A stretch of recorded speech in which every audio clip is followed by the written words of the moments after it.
Kamusta mga tol? Magandang araw sa inyo. Ito nga pala, meron nga pala akong grupo na ginawa. So base na rito sa aking mga kaibigan at ibang mga followers na nagsasadya sa akin na gumawa ng grupo. So yun, ginawa ko na. Tapos dun sa grupo na yun mga tol, ano lang, palitan lang ng mga kaalaman, lalong lalo na sa mga road condition. Tapos kapag may mga problema yung account, yung sasakyan, pwedeng magtanong dun. Halimbawa, minsan kung malapit ka dun sa area, yung kasamaan mo sa kagrupo mo, so pwede mo siyang matulungan. O kaya pag nagtanong ka naman doon sa GC, meron silang may suggest dahil may mga iba doon na nakasali na matatagal na dito sa TNVS.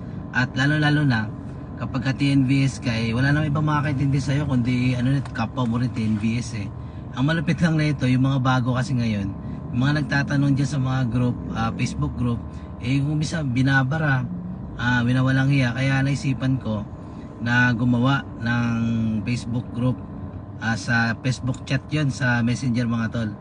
Doon tulong-tulong tayo, sama-sama tayo.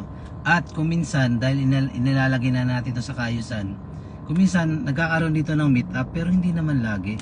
Kasi priority talaga natin ang biyahe. Siyempre, lalo na kapag hulugan yung sasakyan, lagi na lang magkikita. Wala na tayong kikitain nun. Wala na tayong panghulog dun o kaya pang boundary.